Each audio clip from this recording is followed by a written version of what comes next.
Kan sebagai bahan pertimbangan. Bahan pertimbangan untuk apa? Mungkin untuk mengurangi dampak perbuatan yang tidak baik, perbuatan yang buruk, atau perbuatan yang jahat. Atau bahwa kebaikan dapat dipakai untuk meniadakan hukuman atas berbagai keburukan atau tumpukan kejahatan. Ya, dari satu sisi ini memang masuk akal. Kita tahu bahwa tidak ada seorang pun di dunia ini yang 100% kehidupannya buruk dan jahat, atau merugikan orang lain, atau juga membawa dampak negatif dalam kehidupan sosial. Sebaliknya, tidak ada pula seorang pun di dunia ini yang 100% kehidupannya baik, menguntungkan orang lain, atau membawa dampak positif dalam kehidupan sosial. Dengan kata lain, sebaik-baiknya seseorang pasti ada bagian yang tidak baik, yang tidak disukai atau merugikan orang lain. Dan seburuk-buruknya seseorang pasti ada bagian yang baik, yang disukai orang lain atau menguntungkan orang lain. Kondisi-kondisi seperti inilah yang mendorong orang untuk selalu meletakkan kebaikan dan keburukan manusia di atas timbangan. Seringkali apa yang disebut dengan keadilan itu juga ditemukan dalam timbangan ini. Dan dalam kehidupan manusia, dalam kehidupan bermasyarakat, kebijaksanaan ini adalah wajar, layak, dan patut. Seseorang dalam situasi atau untuk tujuan tertentu akan berusaha membela sesamanya yang bersalah atau berusaha menyelamatkan sesamanya dari hukuman, meskipun yang bersangkutan telah berbuat yang tidak baik atau berbuat jahat. Untuk itu, kekuatannya seringkali terletak pada kebaikan-kebaikan dari orang yang bersalah itu. Demikian pula sebaliknya, seseorang dengan alasan tertentu berusaha keras untuk menyusahkan orang lain yang sebenarnya tidak bersalah.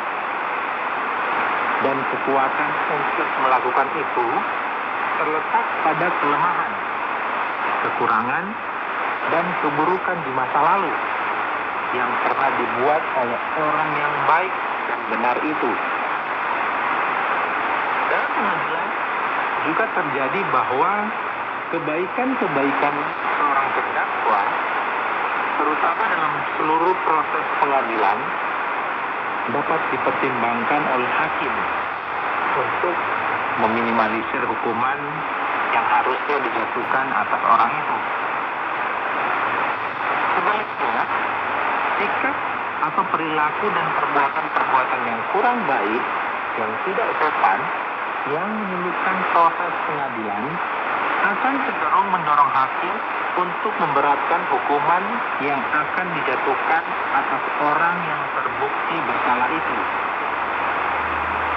Hal-hal seperti yang disebutkan di atas, yakni kebaikan, dapat meringankan hukuman, dan kejahatan akan memberatkan hukuman.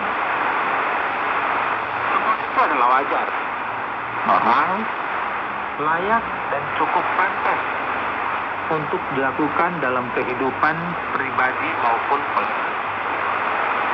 Sahabat, tentu saja itu semua kita lihat dan mengerti dari sudut pandang manusia. Tetapi bagaimana kalau kita melihatnya dari sudut pandang Tuhan? Apakah pandangan Tuhan sama dengan pandangan manusia? Atau apakah Tuhan juga akan meletakkan kebaikan dan keburukan manusia di atas gandeng atau alat untuk menimbang? Apakah bagi Tuhan sudah cukuplah kalau sekurang-kurangnya ada keseimbangan antara kebaikan dan kejahatan sama berat dan sama ringan. Dan apakah bagi Tuhan pasti lebih baik lagi kalau kebaikannya ternyata lebih banyak dan lebih berat daripada keburukan dan kejahatan yang diperbuat manusia? Atau apakah Tuhan akan memakai kebaikan seseorang untuk menutupi keburukan atau kejahatan orang itu? Apakah Tuhan akan memakai keburukan atau kejahatan seseorang untuk membatalkan semua kebaikan dan kebenaran orang itu? Atau apakah bisa terjadi tukar-menukar antara kebaikan dan keburukan untuk menghasilkan semacam keuntungan moral dan kesuksesan iman? Atau mungkin sebaliknya, sebagai kerugian moral dan kegagalan iman? Apakah di antara manusia dan Tuhan bisa diadakan semacam transaksi atau bergini atau tawar-menawar berhubungan dengan kebaikan dan kejahatan yang dilakukan manusia di muka bumi ini? Ya, sahabat, mungkin pertanyaan-pertanyaan seperti ini cukup sulit ya untuk dijawab, dan orang akan berusaha menghindar agar tidak menjawabnya. Ya mungkin karena takut kalau sesuatu itu suatu saat akan mengenai dirinya sendiri. Tapi oke, kita perlu mencoba untuk memahaminya dari perspektif rohani, atau katakanlah dari perspektif iman, atau dari sudut pandang Tuhan sejauh yang kita tahu. Sahabat, sejauh yang bisa kita mengerti dan pasti kita yakini, Tuhan itu suci, Tuhan itu kudus. Meskipun Tuhan itu juga kasih dan maha kasih, di dalam dirinya Dia tidak pernah mencampurkan yang putih dengan yang hitam. Tuhan tidak pernah mencampurkan yang kudus dengan yang kotor. Tuhan juga tidak pernah mencampurkan yang asli dengan yang palsu, yang tulus dengan yang munafik. Dan Tuhan tidak pernah mencampurkan yang baik dengan yang buruk atau yang jahat, yang benar dengan yang tidak benar, yang betul dengan yang salah, yang berdosa dan yang tidak berdosa, yang setia dengan yang tidak setia atau berkhianat, dan seterusnya. Bagi Tuhan, yang benar adalah benar, yang salah adalah salah, yang baik adalah baik, dan yang buruk adalah buruk. Tuhan tidak membutuhkan seorang manusia yang bersalah membela dirinya atau mencari pembelaan orang lain atas dirinya di hadapan Tuhan. Karena kita tahu, Tuhan tahu siapa yang salah, yang berdosa, dan yang munafik. Tuhan tidak membutuhkan seorang manusia yang benar membuktikan dirinya benar atau dibuktikan kebenaran oleh orang lain. Karena Tuhan tahu dan melihat sendiri kebenaran pada diri dan dalam hati seseorang. Nah, sahabat, kembali kepada hal timbangan kebaikan dan kejahatan, atau yang sejajar dengan itu, kebenaran dan ketidakbenaran, kesucian dan dosa. Ada beberapa hal yang perlu kita pahami. Perbandingan dalam sebuah daging atau alat timbang nampaknya dibutuhkan dan diperjuangkan manusia pada dasarnya untuk memperoleh pembenaran Tuhan atas dirinya, untuk mendapatkan belas kasihan Tuhan dan pengampunannya. Sahabat, demikian program Jembatan Hati pada edisi kali ini tentang timbangan kebaikan. Semoga memberkati dan mencerahkan kita semua. Saya Farlon Malamuna pamit. Shalom. Program Jembatan Hati diproduksi diproduksi dan dipersembahkan atas kerjasama Yayasan Terang Mata Rohani di Batu, Jawa Timur, dan Penerbit Salam Hidup di Bandung, Jawa Barat. Program ini dengan sederhana menyoroti dan memaparkan kondisi hati manusia dan karakter manusia di bawah terang firman Allah. Apabila Anda memiliki pertanyaan dan saran berhubungan dengan program ini, atau berespon terhadap topik program hari ini, Anda dipersilakan untuk menyampaikan melalui WhatsApp ke nomor 081 333 777 386. Anda juga mengakses program ini ke website Penerbit Salam Hidup, www.salamhidup.com. Terima kasih atas perhatian Anda.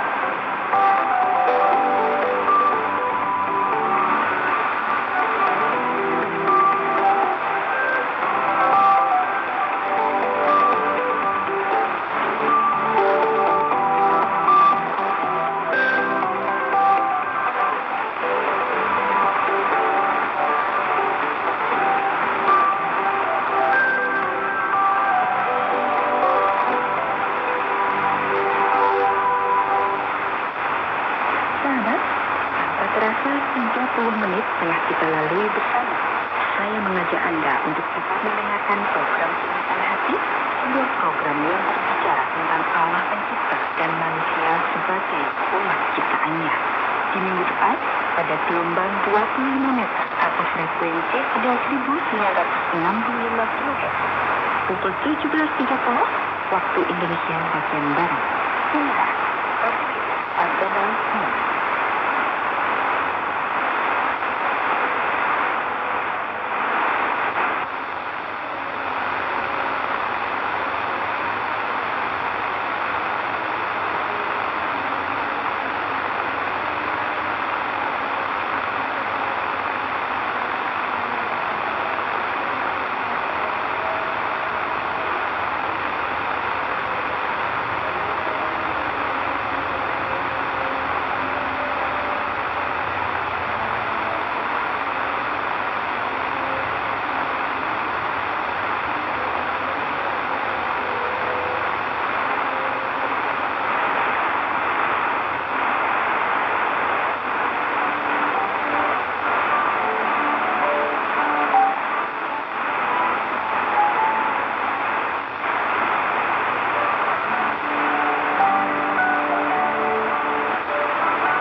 menyembuhkan orang sakit dan lumpuh dan mata dan orang yang berkesulitan.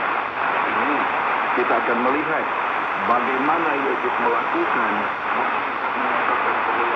supaya orang yang percaya kepadanya. Dengan proses tersebut ada seorang yang sedang sakit namanya Lazarus. Dia tinggal di Betania, kata Maria dan Martha. Maria adalah perempuan yang sangat meminta kasih Tuhan Yesus dengan minggu dan punya dengan rambut. Dan Lazarus yang sakit itu adalah saudaranya. Perempuan itu mengirimkan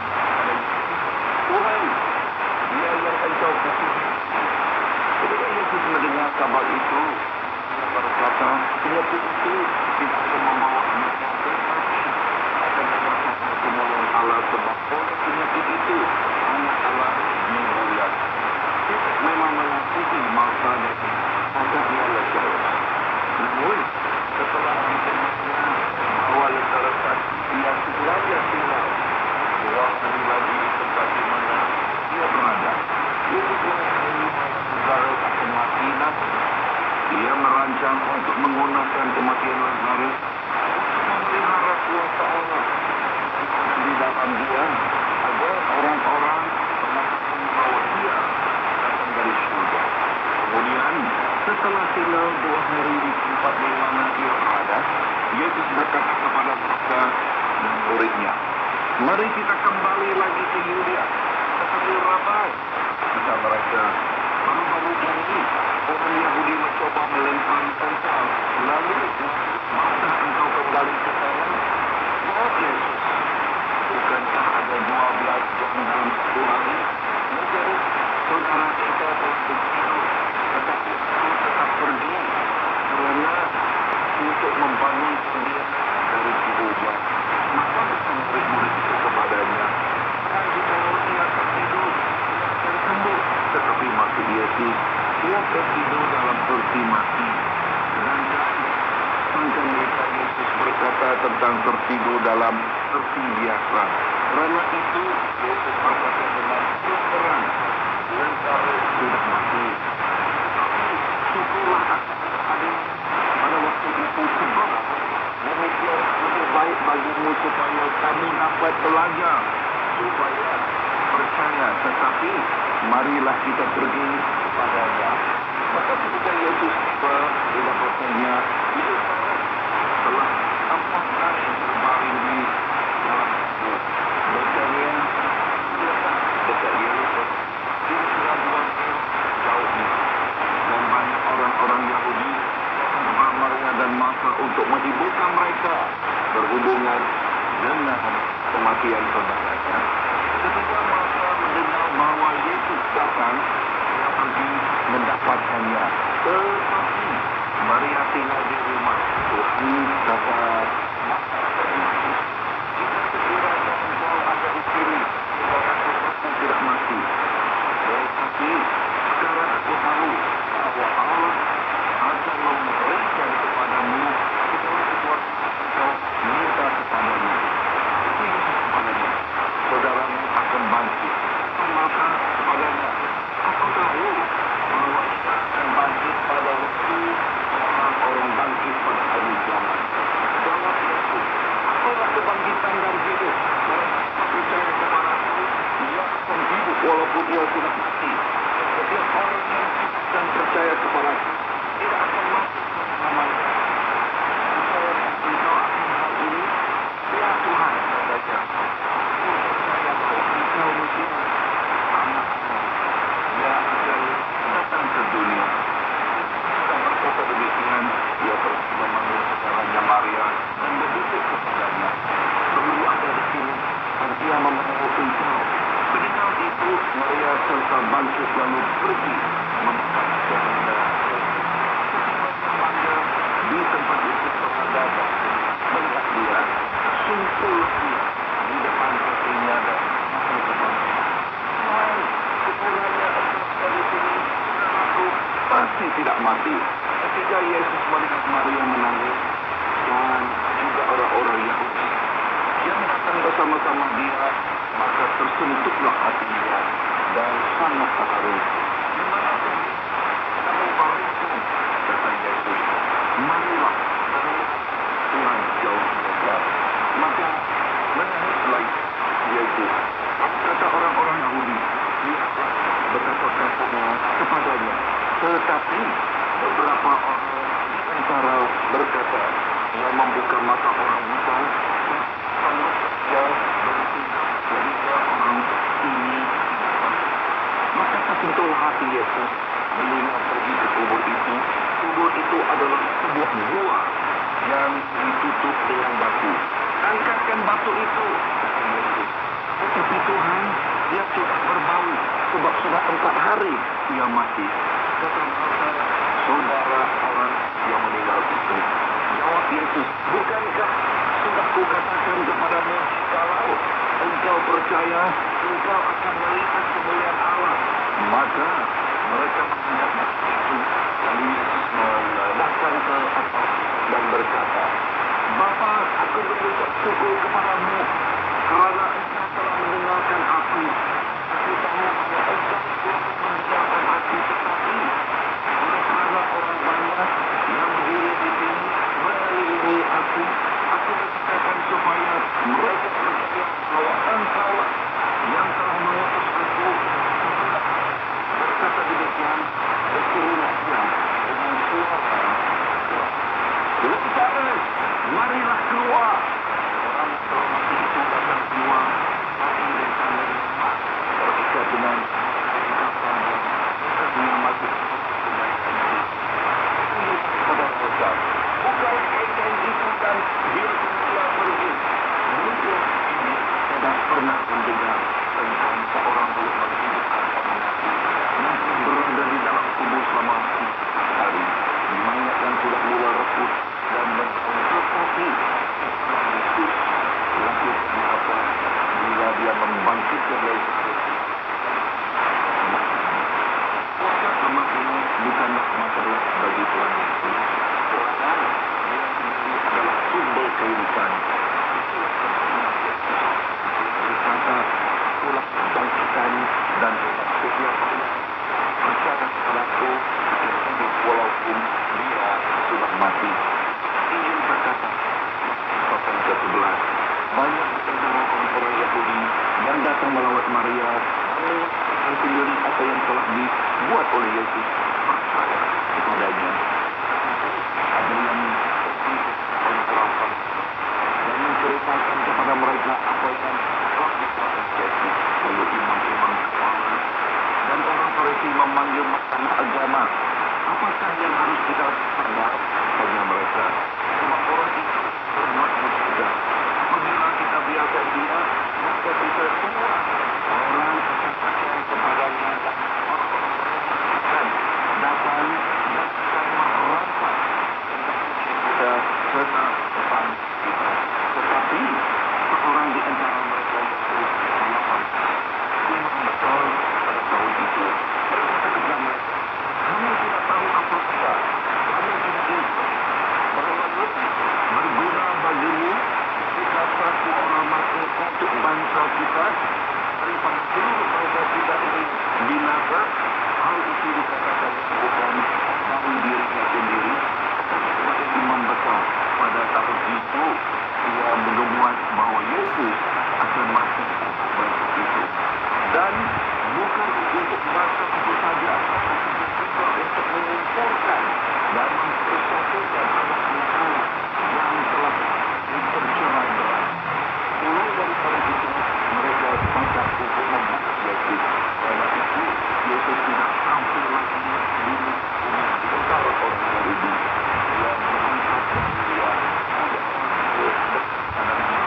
di sebuah kota yang bernama Kain, dan ketika tinggal bersama dengan muridnya 6 hari.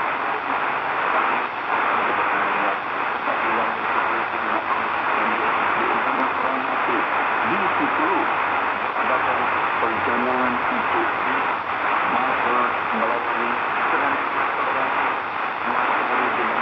Yesus adalah Lazarus.